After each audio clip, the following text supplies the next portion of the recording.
Hello dear students. In today's video, we will study from our English course book class 12th. Today, we will do the first poem from unit number 2, 2.1, Song of the Open Road by Walt Whitman. Now students, before we understand the stanzas of the poem, I will like to tell you about the poet Walt Whitman. Who was Walt Whitman? Walt Whitman was an American poet, an essayist, and a journalist. Whitman is among the most influential poets in the American literature and is often called as the father of free verse. Students, most of Walt Whitman's poems are free verse. Free verse means the poem does not have a regular rhyme scheme, so this is called free verse. And Walt Whitman is often called the father of free verse. His major work, Leaves of Grass, was published in July 1855 and it became immensely popular in that era. He was a great poet and his poems depicts emotions. His O Captain, My Captain, a poem written on the death of Abraham Lincoln, ex-president of United States of America, is widely popular. I would advise you to read that poem. Now students, let us focus on this poem, Song of the Open Road. Now what caused the poet try to tell us in the lines of this poem? What is the theme of the poem? What is the central idea of the poem? Now students, the central idea of the poem is self-awareness, self-identity. Now, Walt Whitman has set his journey. It's a journey of life. He has left his home and he has embarked on the journey to learn about life. He wants to know the people and about the places. As I told you, this poem depicts about self-awareness, free will and tenderness of heart. Free will let whatever you desire to do in your life. So here, Walt Whitman, he has left his home without telling anybody and he just moved on in his life just to learn life about people or places. He felt that staying at one place, however, it is very quaint, captivating, or attractive, but still we should move on from there to learn something different. And to learn something different, students, how will you learn it? If you embark the journey. That is why the title of the poem is The Song of the Open Road. In this poem, the poet has highlighted the road because the road signifies mobility and road also tells us that we are on the move to learn something new about the world. Now let's see what he is trying to tell in this first stanza. Stanza number 1.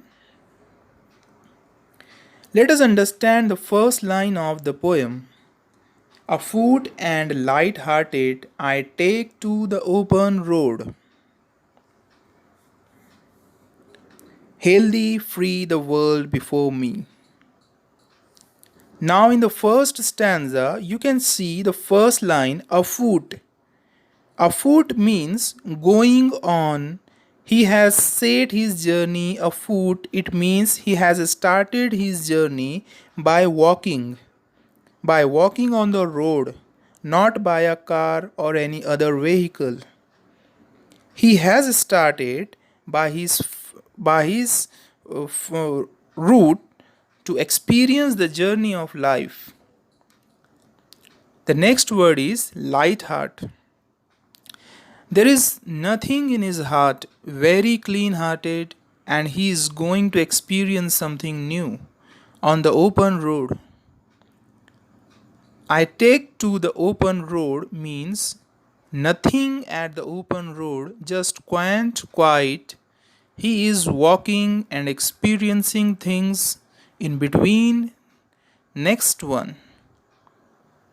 He is healthy, free as he is walking.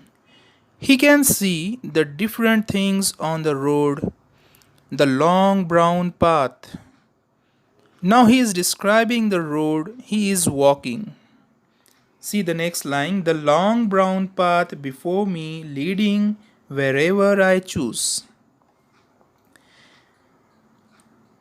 He is describing the road.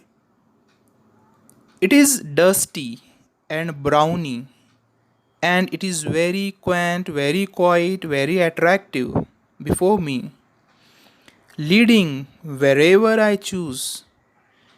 He, the poet, Walt Whitman, is taking the responsibility that which path he will choose and which path the life takes him to. So, here, students, we have learned Walt Whitman has started his journey very lightly and described the road as a long brown path, and he is saying that he is taking responsibility as this in line wherever I choose. I think that road will give me a good experience, so I will choose that path. I will not listen or follow anybody. I will do what I like. So, this is about our first stanza.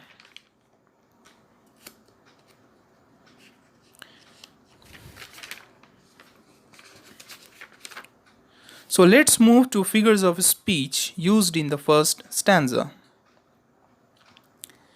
See the first line, afoot and light hearted. I take to the open road. You can see the first line is not in the correct order.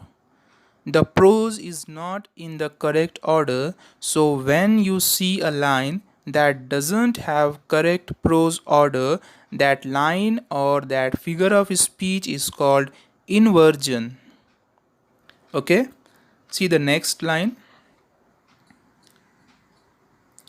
The long brown path before me leading wherever I choose.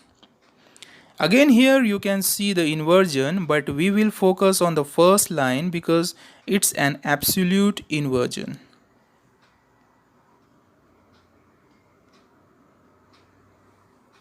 Let's come to the second stanza, henceforth. It means from now on. I ask not to good fortune. Here he says, I pray to the Lord or God not for the good fortune.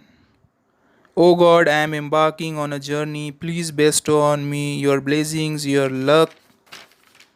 No, he doesn't want to pray to the God.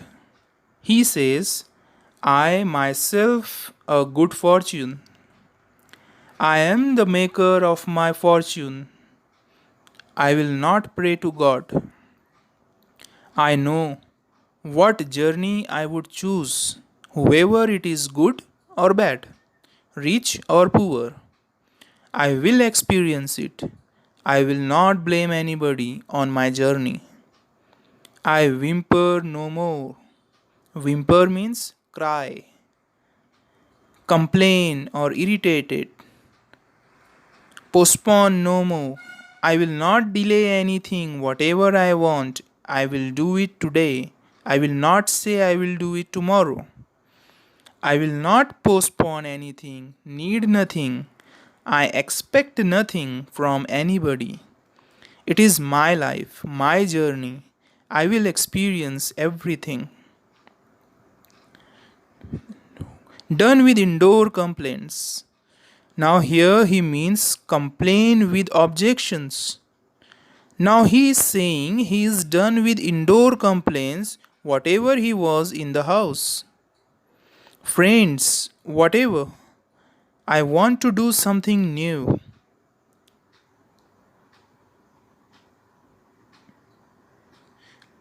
Libraries, querulous criticisms. Now, here, libraries, querulous criticism means why God did this, all that, everything has done now. Let be gone, be gone. Let me experience something new, and by experiencing new, if I face something fatal, I will ready for it, rather complaining. Done with indoor complaints, libraries, querulous criticisms, strong and contained, I travel the open road. Means I am satisfied, content. Content means satisfied. I have learned from past. I will experience, I will travel to the open road. I am strong. Now, students, we will learn the rhyme scheme or rhyming words. As I told you earlier, that it is a free verse poem, so it doesn't have any rhyme scheme and any rhyming words.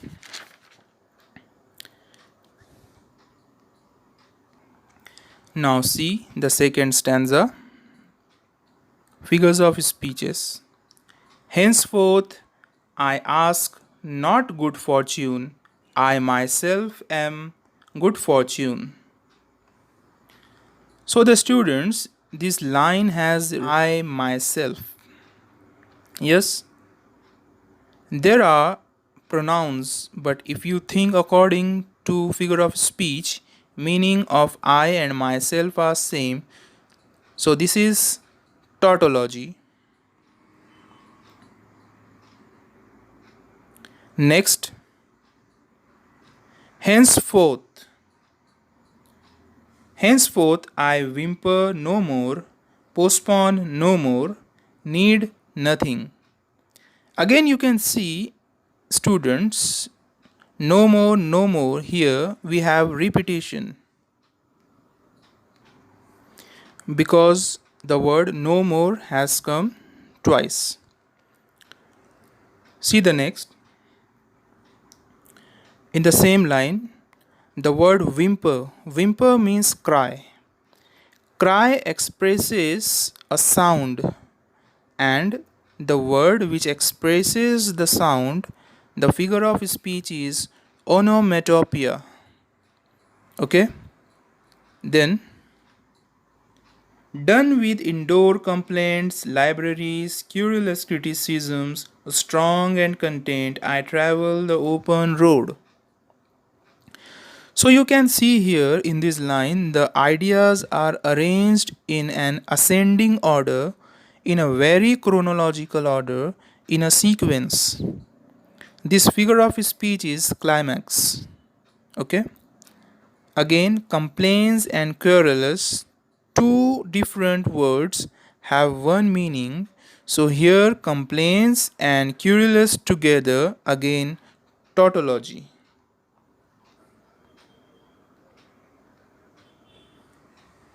Stanza number 3. The earth that is sufficient, I do not want the constellations any nearer. I know they are very well where they are. I know they, they suffice for those who belong to them. In third stanza, he says, the earth is sufficient for me to grab things, to learn from them. As I told you at the beginning, the poet has already done with people. The house, he has nothing to do with them. And in this third stanza, he is saying, the earth is sufficient for me to learn and gain experience. I do not want the constellations any nearer. Means, constellation means starting something. But in the context of the poem, the constellation means star. Okay, the constellation means star. But in the context of the poem, here it means the influential people. The influential people, he says, I don't I don't want to near with them, and I will near to them. I am not complaining that they are wrong. No, they are very well, they are good, but I don't want to be with them. So, in third stanza, the poet says about influential people. See the figures of speech used in the third stanza. We have a word constellation. Here we have a figure of speech metaphor because constellation is for star. Okay, but here in the context of the poem, the poet used the word constellation not for the star but for the people, the influential people. It is indirect comparison. Next line, I know they are very well where they are. So simply here you can see the word has repeated they twice. So figure of speech is repetition. The next line, I know they suffice for those who belong to them. Okay, they and them. They and them here same meaning, means which figure of speech use here? Tautology.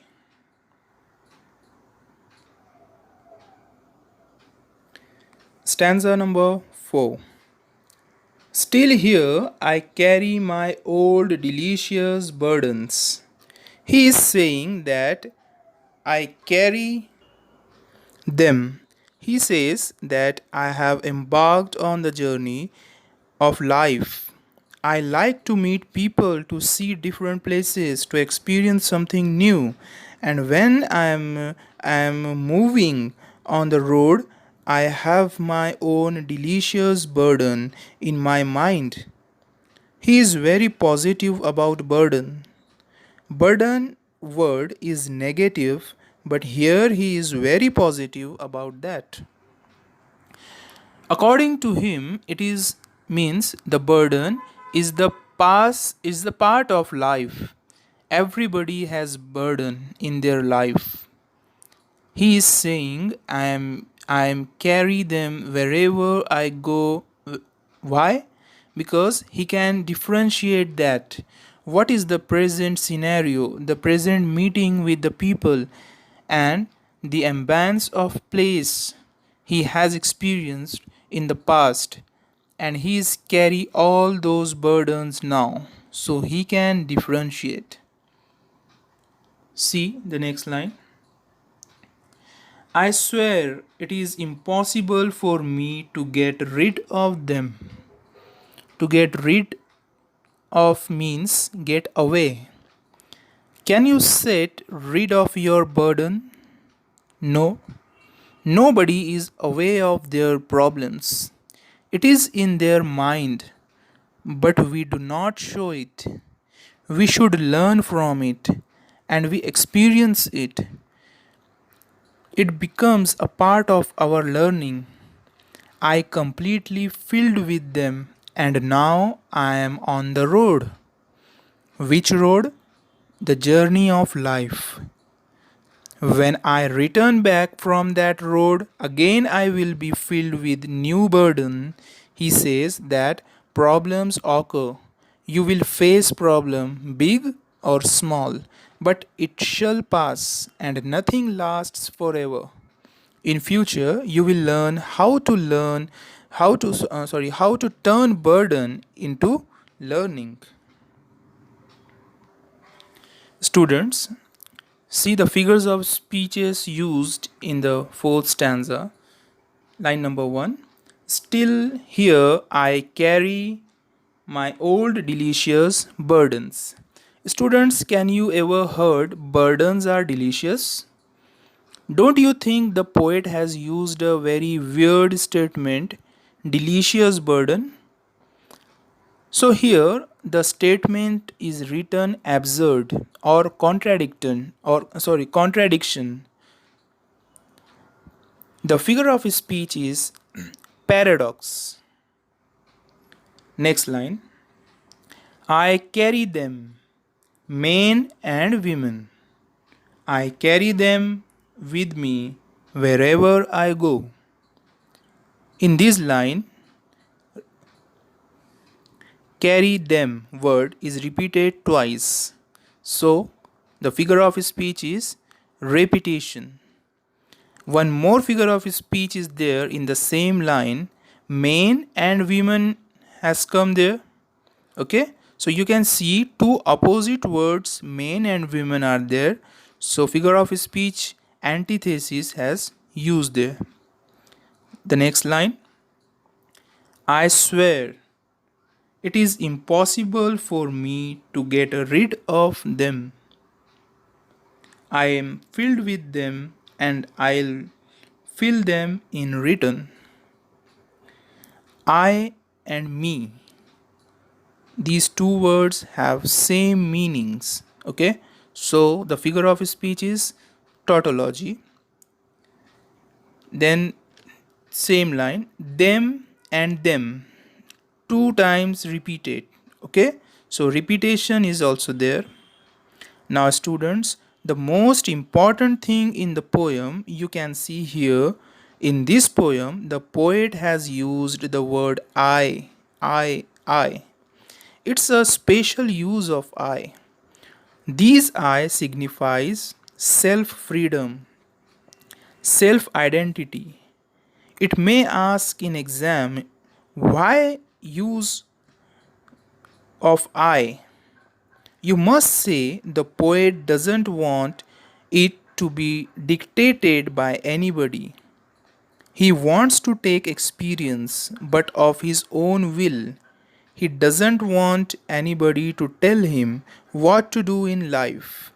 He said he is responsible for his journey and he is responsible for what he will learn in his life.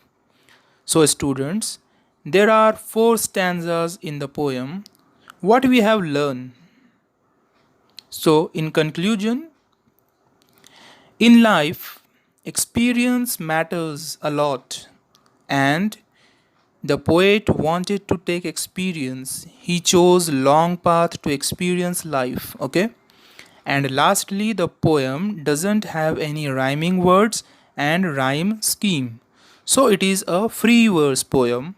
As we know, Walt Whitman is called a father of free verse.